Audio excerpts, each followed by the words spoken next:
Rita Donovan lived above her small restoration studio on Alder Street in a quiet European city lined with old stone buildings. She was 28, calm and patient.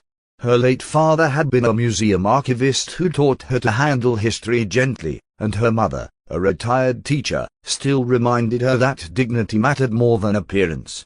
Rita believed beauty should be natural. She wore simple dresses, kept her hair in a neat bun, and rarely used makeup. Some people called her plain, but collectors trusted her steady hands and sharp eye. Her studio carried the scent of varnish and polished wood. Sunlight stretched across her work table where damaged paintings waited for care. Her assistant Matteo often said she could bring faded colors back to life. That afternoon, the bell above the door rang and a sharply dressed man stepped inside carrying a cracked antique portrait. His suit was tailored, his shoes flawless, and his presence filled the room. "I need this restored perfectly," he said with confidence. His name was Vincent Collins. Rita examined the canvas carefully, speaking softly about cracks and aging varnish. Vincent noticed her focus and quiet intelligence, though he also noticed her lack of glamour. When she quoted the price without hesitation, he smiled with interest. He had entered for a service, but he left with something else, curiosity about the woman who seemed unimpressed by his status. Vincent returned 2 days later claiming he forgot to ask about preservation framing. Rita explained calmly while adjusting the portrait under a lamp. He asked many unnecessary questions, watching how she worked rather than listening to the answers. Matteo noticed immediately and hid a small smile before leaving them alone. Rita remained professional, speaking only about the painting, but Vincent lingered even after the discussion ended. Before leaving, he casually mentioned a nearby cafe and asked if she ever took breaks. She politely declined and returned to work. The next week he appeared again, this time with coffee already in hand. He placed one cup carefully beside her tools without touching anything else. Rita hesitated but thanked him quietly. He spoke about business deals and travel while she cleaned old varnish from delicate paint. She rarely responded beyond short sentences, yet he kept returning. The studio slowly became a stop in his daily routine, a quiet contrast to the sharp world he lived in. He began adjusting his schedule around her working hours. Soon the visits felt less accidental. Vincent started asking about her interests, surprised she preferred repairing art to attending events. She told him she liked restoring things people abandoned. He found the answer unusual. Before leaving that evening, he invited her to dinner.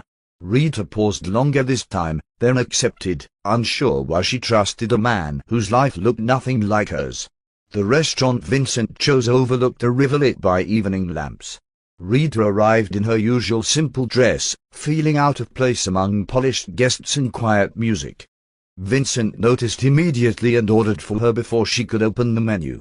He spoke about opportunities, reputation, and the importance of presentation.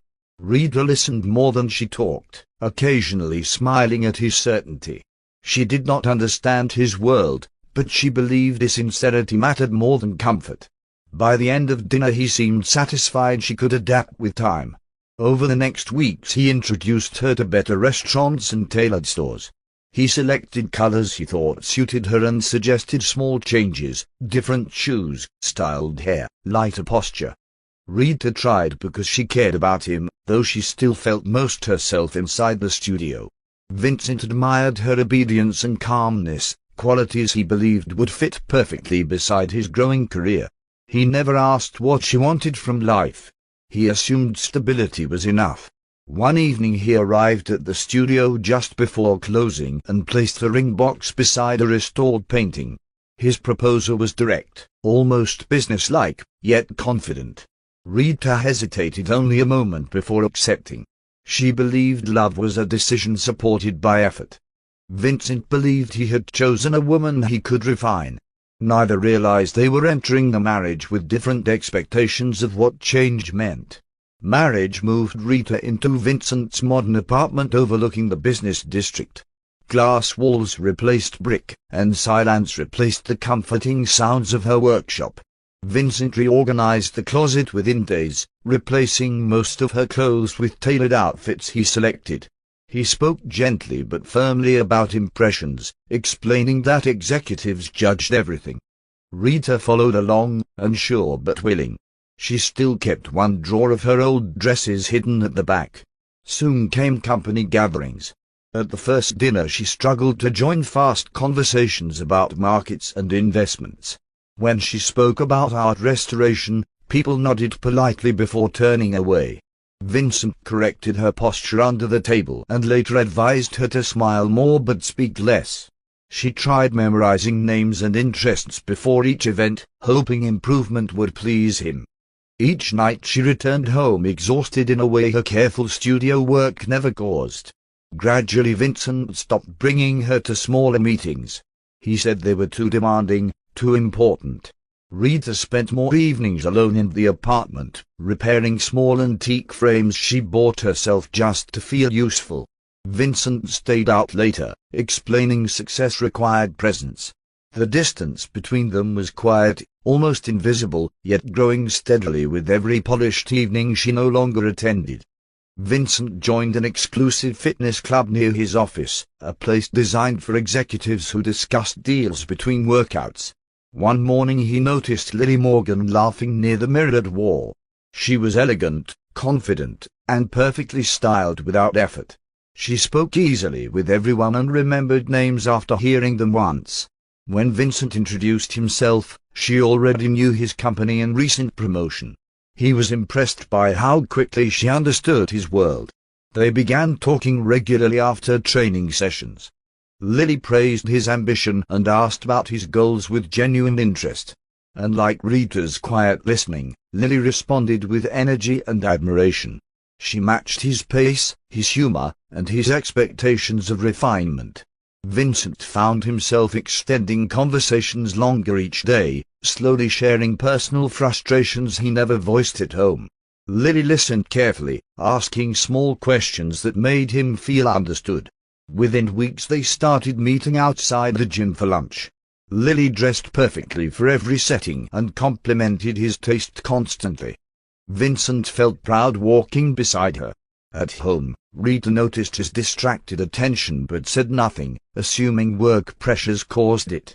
Vincent convinced himself he had simply found someone who fit his lifestyle naturally, not realizing Lily was studying every detail he revealed. Vincent's tone at home began changing in small ways. He commented that Rita's dresses looked outdated and suggested brighter colors. When she cooked dinner, he mentioned presentation mattered as much as taste. Rita quietly nodded and tried adjusting, though she felt she was guessing rules she never fully understood. She spent evenings reading fashion guides instead of restoring small frames. The comments became sharper. He asked why she never styled her hair differently and why she rarely wore makeup anymore. Rita explained she preferred comfort while working, but Vincent insisted appearances reflected respect for him. She bought cosmetics she did not know how to use and practiced alone in the mirror. The results never satisfied him. He rarely noticed her effort, only the difference from what he expected. Soon comparisons slipped into conversation. He described a woman from the gym who always looked polished and confident. Rita listened silently, recognizing the admiration in his voice. She stopped correcting him and instead woke earlier to prepare before he left for work. Yet every attempt felt temporary.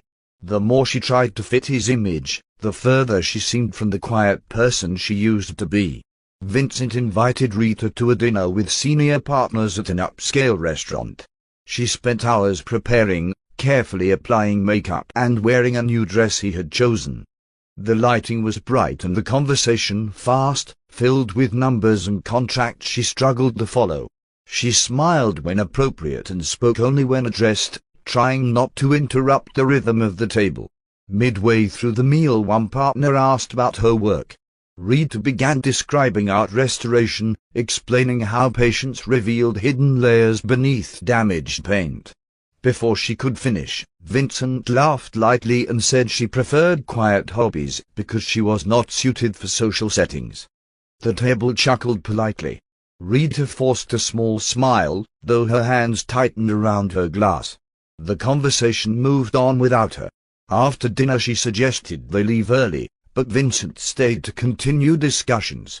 When they finally exited, the street felt colder than usual.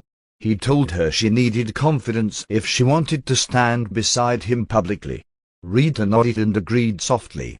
Inside, she understood something had changed. She was no longer a partner learning his world, but a flaw he expected to fix. The distance grew quickly after that night.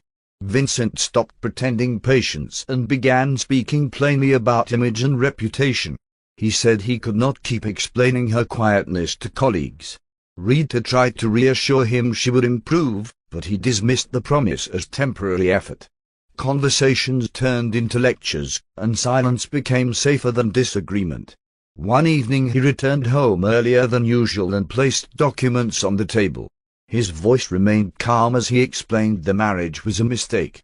He told her she had changed, that she no longer looked presentable, that her natural appearance embarrassed him.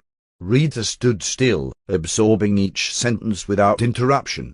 He spoke as though discussing a contract that no longer benefited him. She signed the papers without argument. Packing took only one suitcase and a small box of tools she refused to leave behind. Before closing the door she thanked him quietly for the time they shared. Vincent watched without emotion, believing he had corrected a poor decision. Rita walked into the night carrying little, yet unaware she had just stepped back into a life where she finally belonged. Rita rented a small apartment above an old bookstore across the city. The owner, Mrs. Keller, offered reduced rent after seeing her restore a damaged framed map hanging near the stairs. The familiar smell of paper and dust comforted her more than the polished apartment she left behind. She reopened a modest restoration workspace in the spare room, using the tools she carried in her single box. For the first time in months, her mornings felt calm. Collectors gradually found her through word of mouth. One brought a water-stained landscape others had refused to touch. Rita repaired it patiently, layer by layer, revealing details long hidden. The owner recommended her to friends, and soon appointments filled her small schedule. She worked quietly, no longer dressing for approval but for comfort. Confidence returned naturally as she focused on skill rather than appearance. One afternoon an elegant envelope arrived inviting her to a prestigious charity gala honoring private collectors and conservation specialists. She almost declined, remembering past discomfort, yet Mrs. Keller insisted it was recognition of her talent. Rita agreed, not to prove anything to anyone, but to stand in a room where her work, not her image, had earned her place. Across the city, Vincent received the same gala invitation through his firm's sponsorship. The event promised investors, clients, and media coverage. He planned to attend with Lily, whose confidence fit perfectly beside him. She helped choose his suit and spoke about how appearances created influence. Vincent admired how easily she navigated conversations he once struggled to manage alone. Lily treated the gala as an opportunity rather than a celebration. She asked detailed questions about guest lists, donors, and private collections. Vincent interpreted it as enthusiasm for his career. She suggested arriving early to make strong impressions and offered to coordinate introductions. He agreed, unaware she was memorizing names connected to wealth and access. Meanwhile Rita searched quietly for something suitable to wear. She avoided extravagant boutiques and instead visited a small designer recommended by Mrs. Keller. After hearing Rita's story, the designer offered a deep red gown tailored simply but elegantly. Rita hesitated, seeing herself in the mirror, not transformed, just confident. She accepted, planning to attend briefly and leave before attention could find her. The gala hall shimmered with chandeliers and polished marble floors reflecting soft orchestral music. Vincent arrived with Lily early, greeting executives and donors with practiced ease. Lily wore a glittering silver dress and moved confidently between conversations, drawing admiration wherever she stepped. Vincent introduced her proudly, enjoying the approving looks they received together. To him, the evening already felt successful. An hour later the entrance doors opened again. Rita stepped inside wearing a deep red gown, simple yet striking. The room shifted subtly as conversations paused. The elegance she carried came not from effort but calm presence. Guests turned, whispering quietly, and even servers slowed their steps. Vincent followed the movement of attention toward the entrance, and froze when he recognized her. Lily noticed his silence and looked as well. For the first time that evening her smile faltered. Rita did not search for Vincent or acknowledge him. She greeted the curator hosting the event and discussed restoration techniques naturally. The attention remained on her without demand.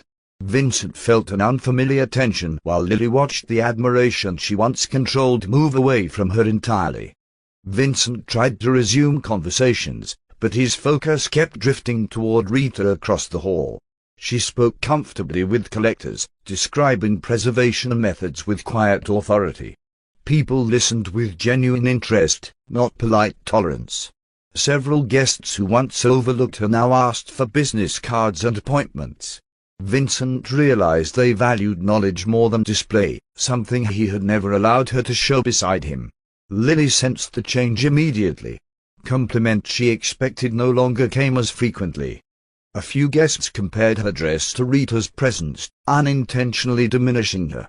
She laughed it off outwardly, yet irritation grew beneath her calm expression.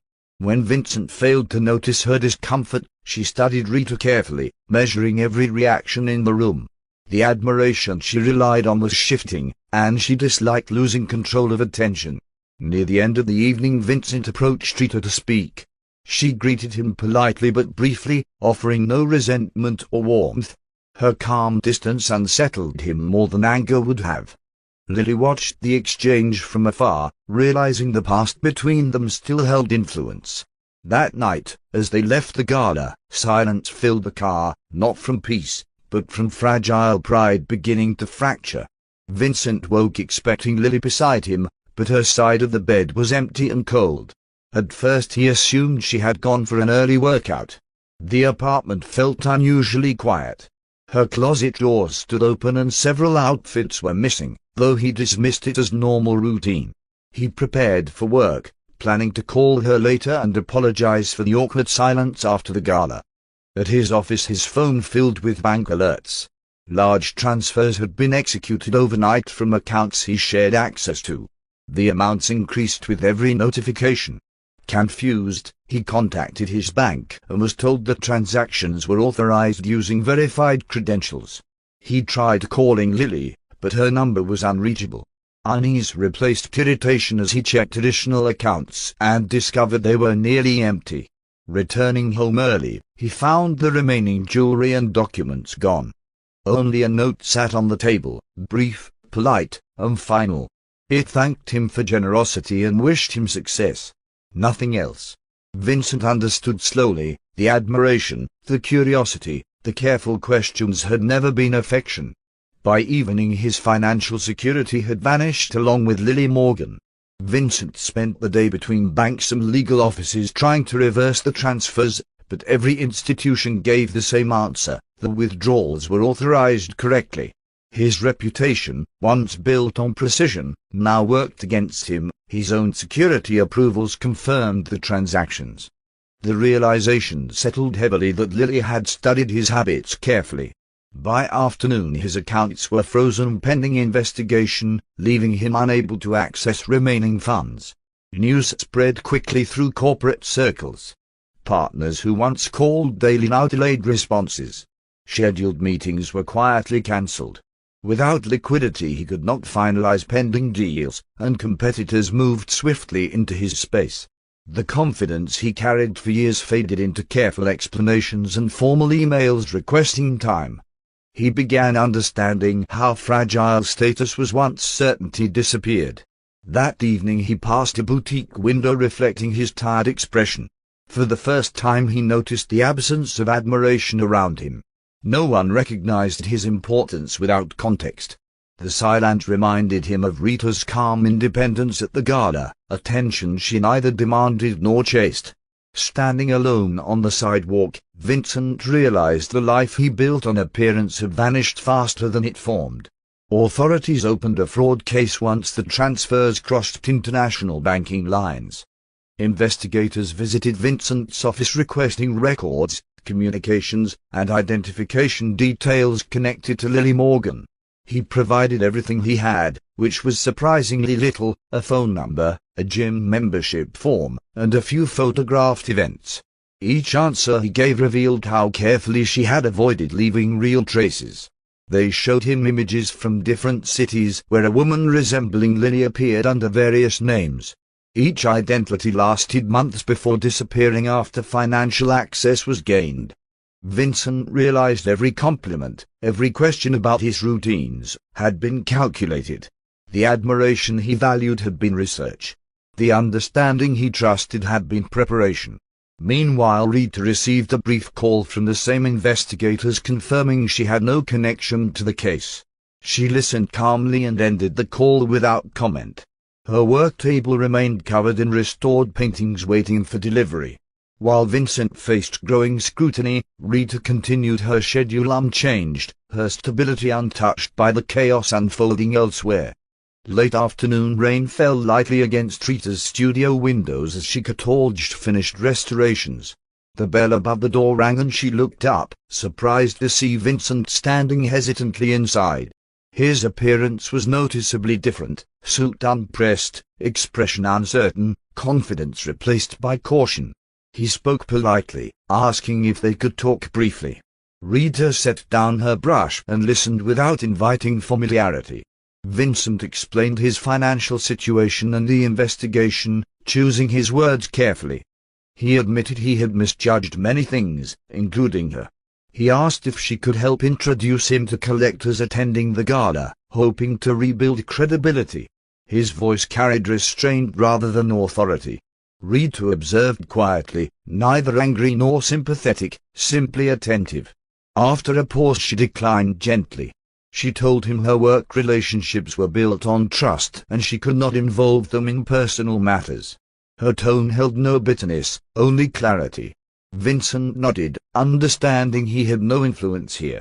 He thanked her for listening and left the studio, closing the door softly behind him. Rita returned to her work, unchanged by his request. Days passed without further contact. Rita delivered restored paintings to several collectors who now requested her presence at private viewings. She attended comfortably, speaking about art with natural confidence. For the first time, conversations revolved around her knowledge rather than her appearance. She returned home satisfied, keeping her evenings simple and quiet. Vincent attempted rebuilding his career through smaller consulting projects, but former partners remained cautious.